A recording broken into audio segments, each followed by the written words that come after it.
Shared memory model. The objective of this lesson is to explain inter-process communication using shared memory model. We will discuss the producer-consumer problem and will present a solution to producer-consumer problem using shared memory model. Shared memory. Shared memory is an area of the main memory that is shared among the processes that wish to communicate with each other. For example, process P1 and process P2, these two processes want to exchange information. Process P1, it wishes to send information to process P2. So process P1 needs to establish a memory region. It needs to share this memory region with process P2. So processes can exchange information by reading and writing data to the shared region. So process P1 can read or write data to this region, and similarly process P2 can also read or write data to this region of the main memory. The memory region is in the address space of the process who wants to share data. So this shared memory region will belong to the address space of that process that wants to send data to the other processes. So if process P1 wants to send data to process P2, then this shared region will belong to the address space of process P1. So this will be the address space of process P1. The shared region of the memory, it will also belong to the address space of the process P1, because process P1 wants to send data to the process P2, so it will create the shared memory region and it will create this region in its address space. The other processes that wish to communicate must attach shared memory region to their address space. Now the other processes who want to read data from this shared region, they need to attach themselves to this shared region. Now process P2 will attach itself to this shared memory region. It needs to do so because it wants to read data from this shared region. So it will attach itself to this shared memory region. And if there is another process, say process P3, and P3 also need this data, then P3 will also attach itself to this shared memory region.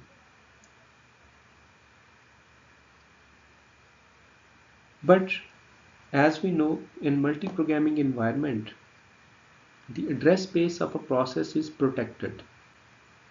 Operating system ensures that the address space of a process has no interference from the other processes.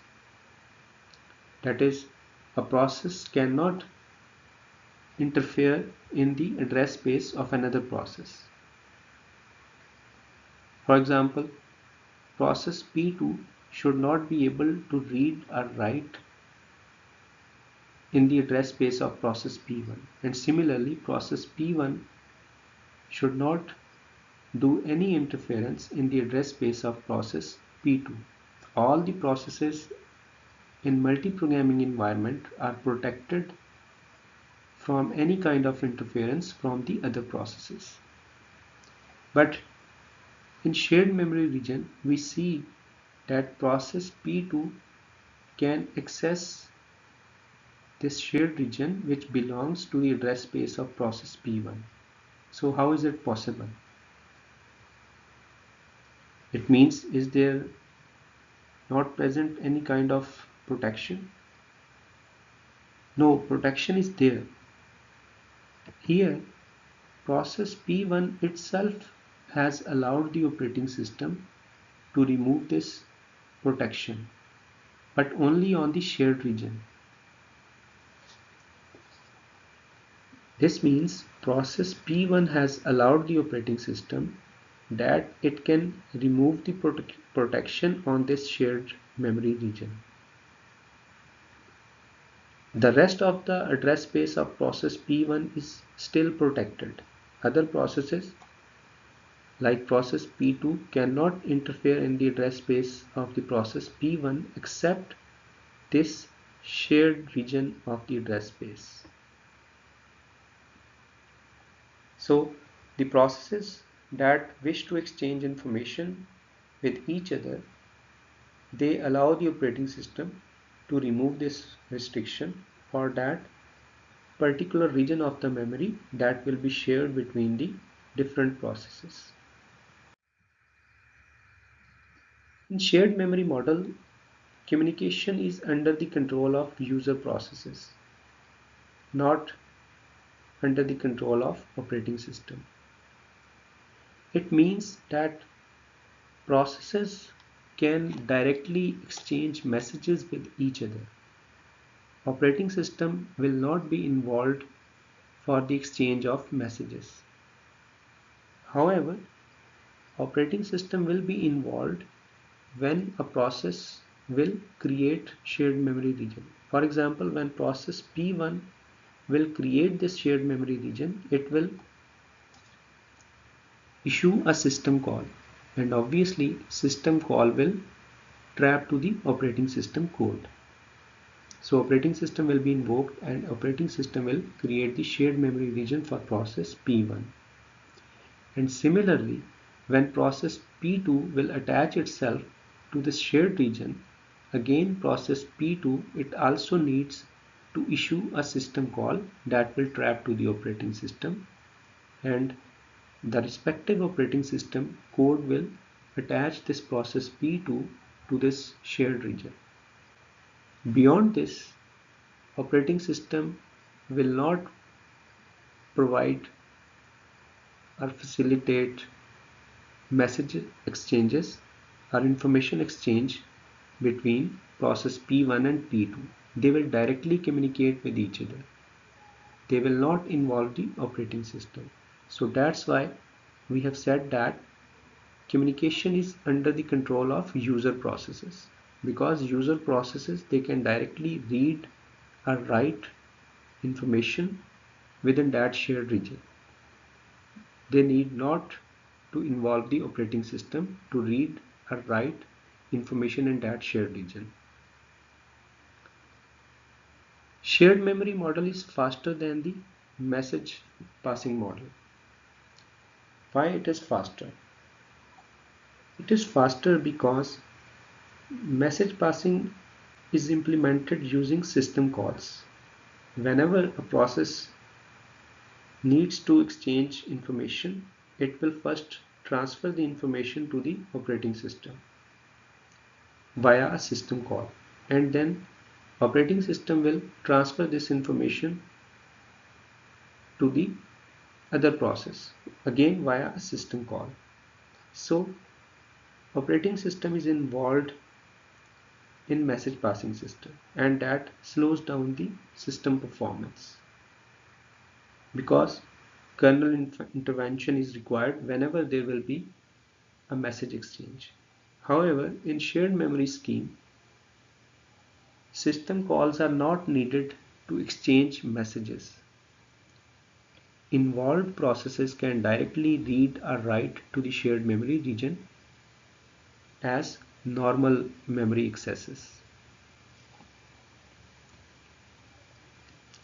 However, the major challenge to the shared memory mechanism is that how to allow the user processes to synchronize their actions when they access shared memory. Now, what is the meaning of user processes to synchronize their actions? This means when user processes want to read or write in that shared memory region, they must synchronize their operations, the read operation and write operation. These operations should be synchronized with respect to the shared data. For example, if process P1 wants to write the data in the shared memory region, and at the same time process P2 wants to read this data. So process P1 is trying to modify the data, whereas process P2 is trying to read the same data at the same time, because these processes are running concurrently. So these two operations, if they happen at the same time, they may leave the data in inconsistent state. The data may become invalid because one process is trying to modify this data, and at the same time another process is trying to read this data. So these two conflicting operations may leave the data in inconsistent state, and due to this inconsistency data may become invalid. So that's why we must provide synchronization. We must provide necessary means that data remains in valid state even though two processes are trying to access this data simultaneously.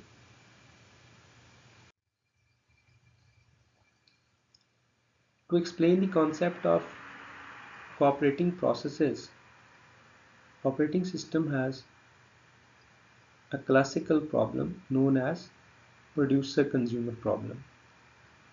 In producer-consumer problem, there are two processes which are cooperating with each other: the producer process and the consumer process. These two processes will exchange information. Producer will produce the information and consumer process will consume that information. So producer, one process, that is the producer process, it is producing information, while another process, which is the consumer process, it is going to consume that information. An example is compiler that may produce assembly code. So compiler is producing, this is the producer process, and this assembly code, this information that the compiler has produced, it is being consumed by the assembler. So assembler is the consumer process because it is consuming that information, the assembly code information. Assembler in turn produces object modules. So here assembler is the producer because it is producing the object modules, and loader is the consumer process because it is going to consume these object modules. Another example of the producer consumer process might be the web server and the web browser. Here in this case, a web browser requests the web pages from web server, and web server will send those web pages to the web browser. So who is producing information? Web server. Web server is producing HTML pages, and these pages will be rendered, it will be displayed to the user on his screen by the browser process. So browser process is consumer process because it will consume those pages, it will render those pages on the user screen. In producer consumer problem, the challenge is that both producer and consumer must work concurrently. This means while producer is producing the items, at the same time consumer is consuming the items. They are working concurrently. So how we can ensure their cooperation? How we can provide their cooperation so that they could work concurrently. One solution is that producer-consumer problem can be implemented using shared memory model. A producer can produce one item while consumer can consume another item. So producer will produce the items and it will place the produced items in the shared memory region. So produced items are going to be stored in shared memory region. And the consumer process is going to consume these items from the shared memory region. The producer and consumer processes must be synchronized. This means that consumer should not try to consume an item that has yet not been produced by the producer. I will repeat again. By synchronization between producer-consumer means consumer should not try to consume an item that still needs to be produced by the producer. If producer hasn't produced the item, then how consumer can consume that item which is yet to be produced? It is not possible. So we must provide synchronization. There must be synchronization between the producer and the consumer. That is, consumer should only consume that item which has already been produced.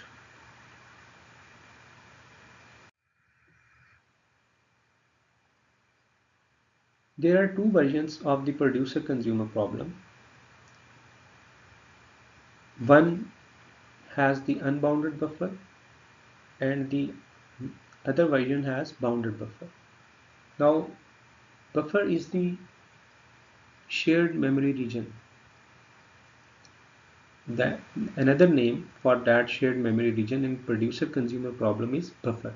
So buffer is the place where producer will place the produced items, and buffer is the place from where consumer will take the items and will consume those items. In unbounded buffer, there is no practical limit on the size of the buffer. That is, we have unlimited storage capacity of this buffer.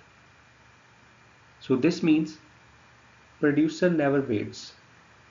That is, producer can keep producing the items because producer will never worry about that where it will store the items, because storage space is unlimited.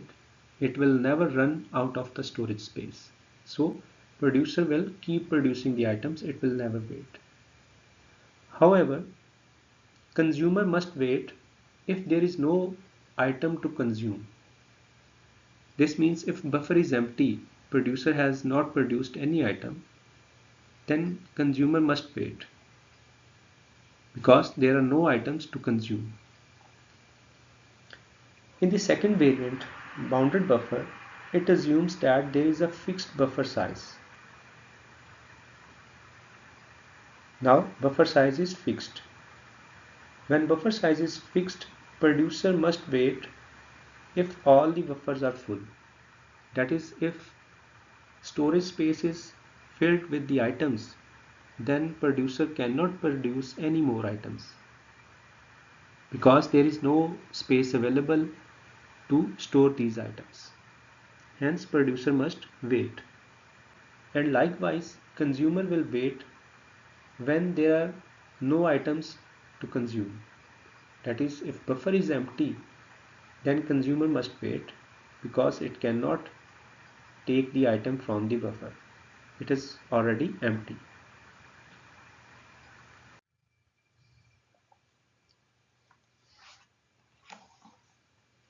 This pseudocode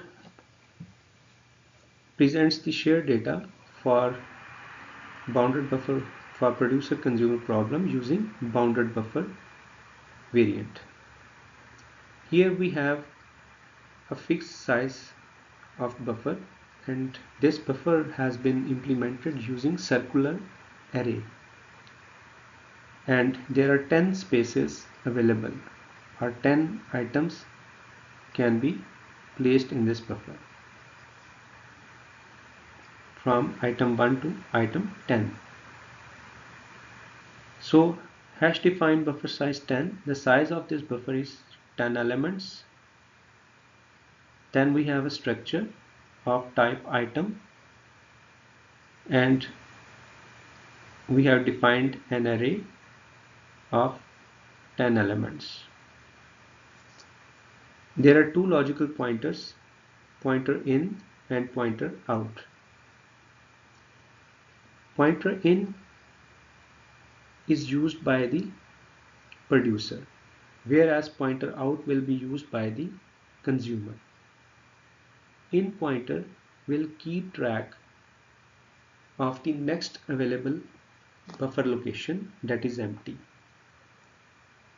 In pointer will keep track of the next available buffer location where producer can store the item. Whereas out pointer will be used by the consumer process, and this pointer will keep track of the first buffer location that will be consumed by the consumer. Initially, both in and out pointer, these have the value 0. And remember, when in is equal to out, that is both have the same value, this means that buffer is empty. There are no items in the buffer, it is empty. Here is the code fragment for the producer process. Producer process will produce the items and will store those items in this variable next produced. While true, produce an item in the next produced variable, in this variable. And now there is another while in plus 1 modulus buffer size is equal to out.